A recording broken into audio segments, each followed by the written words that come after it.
Welcome to all online classes conducted by Little Flower School Gauriganj. Last chapter हमने complete किया, वो था metals and non metals में, जिसमें कुछ होमवर्क भी दिए गए थे जिसे बच्चों ने किया। कुछ बच्चों ने किया, कुछ बच्चों ने नहीं किया। जिसने किया उनको बहुत बहुत थैंक्स, और ऐसे ही आप लोग आगे भी पढ़ते रहें। जिन्होंने नहीं किया, मैं उनसे कहना चाहूँगा कि बहुत ही इम्पोर्टेंट टाइम इस टाइम आपके चल रहे हैं, और हार्डली 15 मिनट्स के वीडियोस बनते हैं। प्लीज़ उन वीडियोस को देखिए, पढ़िए, और जो भी स्कूल की तरफ से जो भी वर्क दिया जा रहा है उसको करते रहिए, और स्कूल के द्वारा की गई इस मेहनत को भी सफल बनाइए। बच्चों, एक बात मैं बता दूं, अगर इस लाइफ में कुछ भी प्राइजलेस है, जिसे कभी खरीदा नहीं जा सकता, तो वो है टाइम। तो इस टाइम की इम्पोर्टेंस को सभी समझिए। मैं डेली केवल 15 मिनट की वीडियोस को पढ़ने के लिए कह रहा हूँ, बस, इससे ज़्यादा नहीं। प्लीज़ इन वीडियोस को देखिए, पढ़िए। अब आज जो हमारा चैप्टर है वो भी क्लास 6, 7, 8 के लिए बहुत इम्पोर्टेंट है। ये चैप्टर आप अभी उतनी अच्छी तरीके से शायद इसको पढ़ा नहीं होगा, बट इसको आप डेली देख रहे हैं। आइए उस चैप्टर को हम स्टार्ट करते हैं। चैप्टर है हीट फ्लो और ट्रांसफ़र एंड टेम्परेचर। इस चैप्टर में मैं जो भी पॉइंट बोलूँगा उससे पहले मैं उसकी डिफिनेशन आपको ज़रूर क्लियर कर दूंगा, क्योंकि इसमें कई नए वर्ड्स आपको मिलेंगे जिसकी डिफिनेशन आपने कभी जल्दी सुनी होगी। ये सबसे पहला जो पॉइंट आया वो आया हीट फ्लो। तो जो आपका सबसे पहला पॉइंट आया, सबसे पहला पॉइंट इस चैप्टर में ही आपका नाम आ गया, हीट फ्लो और ट्रांसफ़र एंड टेम्परेचर। तो सबसे पहले आपके सामने आ गया हीट। What is heat? तो heat is a form of energy which makes any object hot और कोल्ड। हीट एक टाइप की एनर्जी है जो किसी भी ऑब्जेक्ट को गर्म या ठंडा करती है। ठीक है, बट इसमें एक और नया पॉइंट आ गया, वो आया एनर्जी। हम हीट की डिफिनेशन लेने गए थे, हमें एक नया पॉइंट मिल गया, एनर्जी। तो पहले अब हीट को डिफाइन करने से पहले आइए एनर्जी पे बात कर लेते हैं। What is energy? Energy is capacity to do work. That's a point.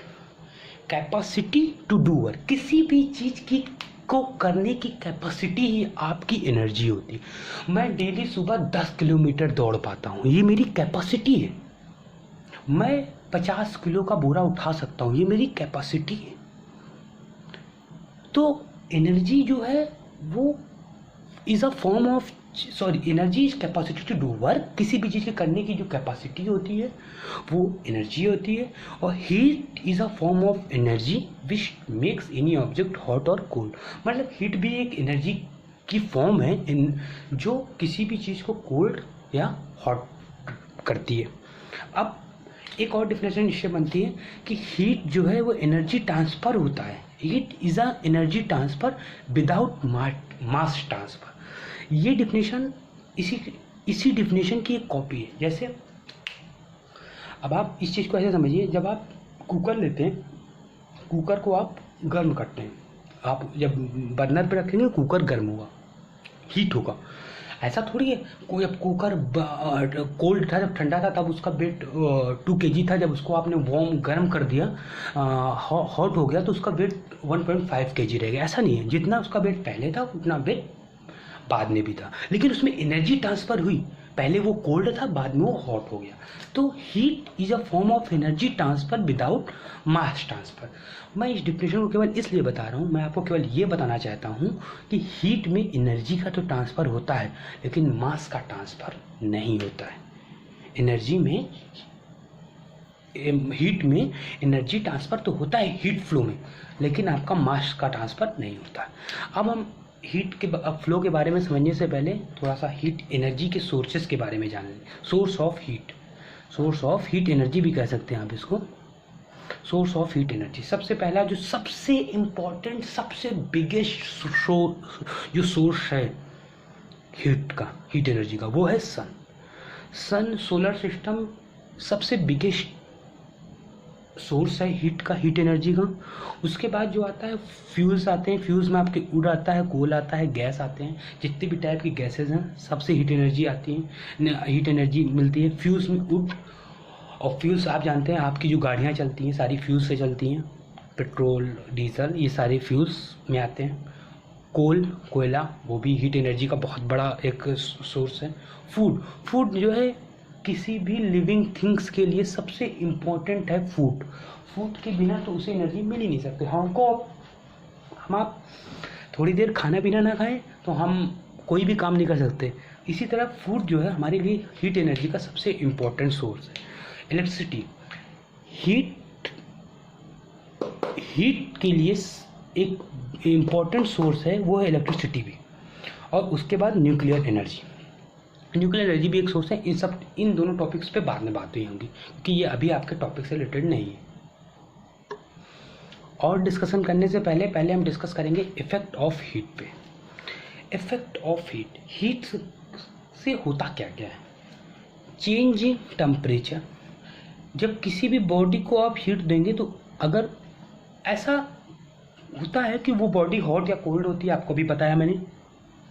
उसी तरह हीट, जैसे आपने गोल्ड आपका सॉलिड बॉडी के रूप में था, उसे आपने जब हीट किया, हीट प्रोवाइड की, तो वो मेल्ट होके लिक्विड हो गया।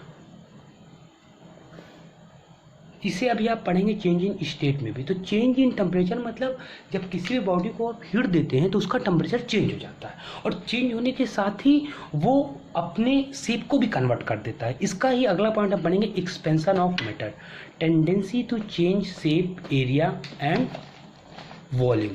Tendency to change shape, area and volume हम यहाँ लिख लेते हैं। ये है एक्सपेंशन ऑफ मैटर। जैसे आप आयरन लीजिए, आयरन को खूब हीट करिए तो वो मेल्ट हो जाएगा, और वो जो एरिया रहेगा उसका एरिया चेंज हो जाएगा, वॉल्यूम चेंज हो जाएगा, और शेप तो चेंज हो ही जाएगा। तो ये एक्सपेंशन ऑफ मैटर होता है। चेंज ऑफ स्टेट को आप ऐसे समझिए जैसे वाटर जो है एक ऐसा वो है जो तीनों फॉर्म में रहता है, लिक्विड, गैस एंड सॉलिड।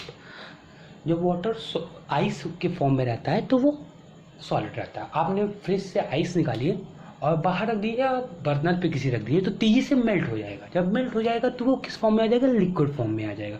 कैसे हुआ, हीट ट्रांसफर से वाटर जो है सॉलिड से लिक्विड चला गया, मतलब उसकी जो स्टेट थी वो चेंज हो गई। उसी तरह लिक्विड से वो किस में चला जाता है, जब और मेल्ट करेंगे तो वो वेपर बन जाएगा और वो गैस फॉर्म में चला जाएगा। तो हीट प्रोवाइड करने से कोई भी मैटर अपना स्टेट चेंज करता है, सॉलिड से लिक्विड, लिक्विड से गैस, ऐसे जा सकता है, इसे ही बोलते हैं। अब आप इस चीज को ऐसे समझिए, चेंज इन टेम्परेचर से क्या हुआ कि जब आइस का टेम्परेचर, जब वाटर का टेम्परेचर बहुत कम था, माइनस के मतलब 0 के भी नीचे था, तो वो सॉलिड फॉर्म में था, तो उसकी स्टेट सॉलिड थी। लेकिन जब उसका टेम्परेचर चेंज हुआ तो वो लिक्विड में आ गया, और आपने चेंज किया तो वो गैस में चला गया। अब हीट जो है वो एक बहुत ही हाई एनर्जी ऑफ सोर्स है, इफेक्टिव एनर्जी ऑफ सोर्स। अब आप ये समझिए, जब आप प्रेशर कुकर को हीट करते हैं, जो उसकी लिड होती है, जिसे सीटी बोलते हैं, जब उसमें अच्छी खासी हीट जनरेट हो जाती है तो वो क्या होता है, वो लिड जो है पुश अप करता है। उसी तरह कोल्ड आयरन, अब आप आयरन को लीजिए, जब आयरन हॉट रहता है तो आपके जो कपड़े पे जो रिंकल्स रहते हैं उसे वो सही कर देता है। लेकिन जब वो कोल्ड आयरन, वही आप कोल्ड आयरन लेके वर्क करिए, तब वो आपके कपड़ों के जो रिंकल्स होते हैं उन्हें सही नहीं कर पाता, वो रिंकल्स वैसे के वैसे पड़े होते हैं। अब हम अगला पॉइंट जो पढ़ेंगे वो पढ़ेंगे फ्लो और ट्रांसफर ऑफ हीट। इस चीज़ को आप एक सिंपल पॉइंट ऐसे लीजिए, हीट फ्लो हमेशा हॉट बॉडी से हॉट ऑब्जेक्ट कोल्ड ऑब्जेक्ट में होता है।